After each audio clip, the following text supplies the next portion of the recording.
साक्री तालुक्यात लग्नाच्या मंडपासाठी उमराची फांदी तोडताना 17 वर्षीय तरुणाचा शॉक लागून दुर्दैवी मृत्यू.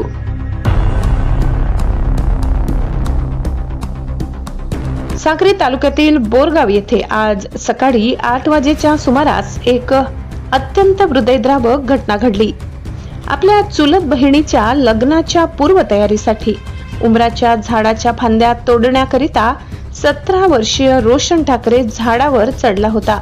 दरम्यान झाडाच्या वरून गेलेल्या इलेक्ट्रिक मेन लाईनच्या तारा रोशनच्या नजरेस पडल्या नाहीत. फांदी तोडत असतानाच तिचा विजेच्या तारेला स्पर्श झाला आणि रोशनला तीव्र शॉक लागला. या धक्क्याने रोशन थेट जमिनीवर कोसळला. उपस्थित सहकाऱ्यांनी त्याला तातडीने उपचारासाठी रुग्णालयात हलविले, मात्र डॉक्टरांनी तपासणी अंती रोशनला मृत घोषित केले. या घटनेने बोरगाव परिसरात शोककळा पसरली. रोशन हा 2 भावांपैकी लहान होता आणि त्याने नुकतीच 12वीची परीक्षा दिली होती. त्याचे आई वडील आणि मोठा भाऊ शेतमजुरी करून कुटुंबाचा उदरनिर्वाह करतात. ज्या घरात आज मांडव आणि उद्या लग्न असल्याने आनंदाचे वातावरण होते, तिथे आता दुःखाचा डोंगर कोसळलाय.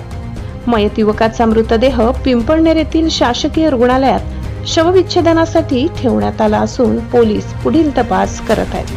Bureau report Pimpalner. सहसंपादक अनिल बोराडे. मी अनिल रोहिदास ठाकरे, राहणार बोधगाव. आज दिनांक 7 मार्च 2026 रोजी सकाळी माझा दिकरा चिरंजीव रोशन अनिल ठाकरे हा लग्न समारंभाच्या कार्यक्रमासाठी उंबराच्या फांदी तोडायला गेला असताना तिथं मेन लाईनचं शॉर्ट सर्किट झालं. ते सर्किटमुळे तो बेशुद्ध अवस्थेत आम्हाला आढळला. लोकांच्या आवडीवर झाल्यानंतर आम्ही गेलो तिथं ते घटनास्थळी. आम्हाला बेशुद्ध अवस्थेत सापडला. आम्हाला वाटलं तो वाचेल, यासाठी आम्ही दवाखान्यात नेल्यावर डॉक्टरांनी त्यांना मृत घोषित केलं.